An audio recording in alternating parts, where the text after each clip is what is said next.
This week we are going to study the letter D. D. We already A complete ചെയ്തു. A for apple, aeroplane. അല്ലേ? A ലെറ്ററിന്റെ sound A പഠിച്ചു. B for ball പഠിച്ചു. Bag പഠിച്ചു. Boy. B ന്റെ sound B. Then C പഠിച്ചു നമ്മൾ. C for എന്താ പഠിച്ചത്? C for cat. Duck അല്ല. Cat എന്താ പഠിച്ചത്? നോക്ക് നമ്മൾ നോർത്ത് നോക്കുക. C പഠിച്ചത് നമ്മള് മറന്നു എല്ലാവരും. C4 കാറ്റ് പഠിച്ചു, കാർ പഠിച്ചു, കൗ പഠിച്ചു അല്ലേ? C4. നെക്സ്റ്റ് നമ്മൾ പഠിക്കാൻ പോകുന്ന ലെറ്റർ ഏതാണ്? Letter D. ഡി ഡി ഡിന്റെ സൗണ്ട് ഡ. Okay, letter D. Okay, D for എന്തൊക്കെയാണ്? ഡോർ. ഡോർ നമ്മുടെ ഈ വാതില്.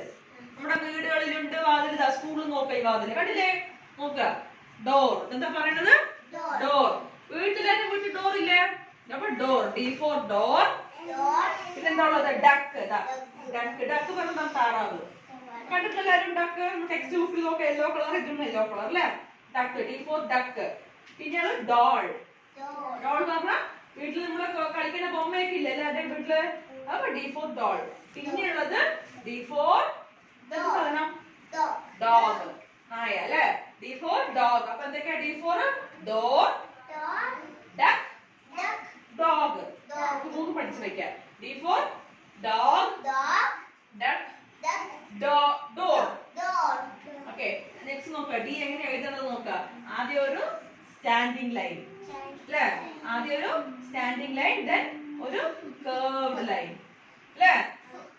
നോക്കാം. ഇതുവരെ ഡോട്ട് ഇട്ട് തരും നിങ്ങൾക്ക്. നമുക്ക് ആദ്യം എന്താ ചെയ്യണം? Standing line. ഡോട്ടിൽ ആദ്യം ഒരു സ്റ്റാൻഡിംഗ് ലൈൻ വരയ്ക്കുക അല്ലേ? അത് കഴിഞ്ഞ് പിന്നെ അവിടെ സ്റ്റാർട്ട് ചെയ്യേണ്ടത് വീണ്ടും ഇവിടെ നിന്ന് ഹൈക ശ്രദ്ധിക്കുക. ഇങ്ങനെ സ്റ്റാർട്ട് ചെയ്യാം.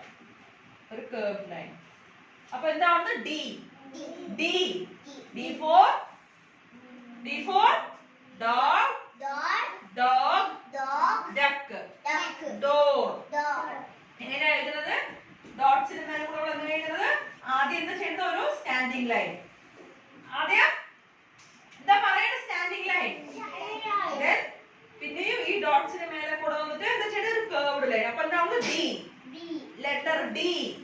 ബി അല്ല, ഡി. Letter D. ഡി